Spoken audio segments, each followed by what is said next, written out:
जो भक्त भगवान को प्रेम से याद करते हैं, ईश्वर सदैव उनका साथ देता है। इसलिए ईश्वर के लिए प्रेम सच्चे हृदय से होना चाहिए, भाव से होना चाहिए, तो ईश्वर सदैव सभी की सहायता करते हैं।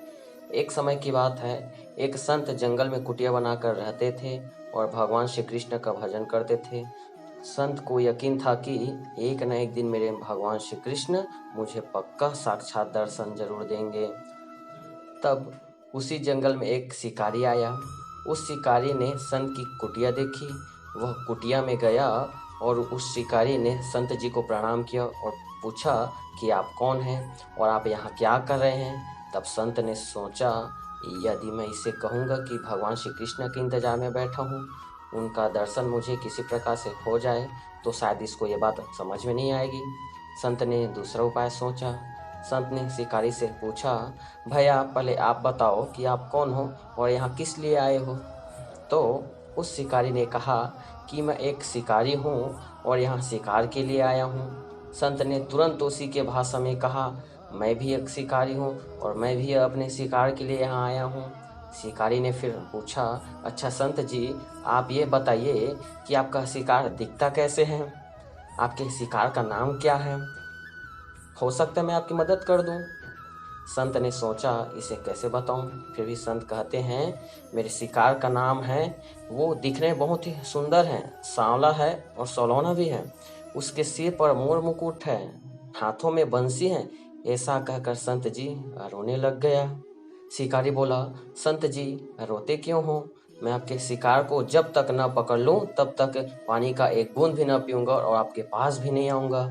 यह बोलकर शिकारी वहां से चला गया। अब वह शिकारी घने जंगल के अंदर गया और जाल बिछाकर एक पेड़ पर बैठ गया। अब वह इंतजार करने लगा, भूखा प्यासा बैठा हुआ है। एक दिन बीता, दूसरा दिन बीता और फिर तीसरा दिन भी बीत गया। भूखे प्यासे शिकारी को नींद भी आने लगी। भगवान को उन पर दया आ गई। भगवान उसके भाव पर रीझ गए। भगवान मंद मंद स्वरी से बांसुरी बजाते हुए आए और उसके जाल में खुद जाकर फंस गए। जैसे ही शिकारी को फंसे हुए शिकार का अनुभव हुआ, तो तुरंत नींद से उठा। उस सांवरे सलोने भगवान को देखा जैसे संत ने बताया था। उनका रूप हूबहू वैसा ही था। वह अब जोर जोर से चिल्लाने लगा, मिल गया मिल गया, वह शिकार अब मुझे मिल गया। शिकारी ने उस शिकार को जाल समेत कंधे पर बैठा लिया और शिकारी कहता हुआ जा रहा था कि आज 3 दिन के बाद मिलो हो, खूब भूखा प्यास रखा, अब तुम्हें मैं छोड़ने वाला नहीं हूँ। शिकारी धीरे धीरे कुटिया की ओर बढ़ रहा था। जैसे ही संत की कुटिया आई तो शिकारी ने आवाज लगाई, संत बाबा, संत बाबा।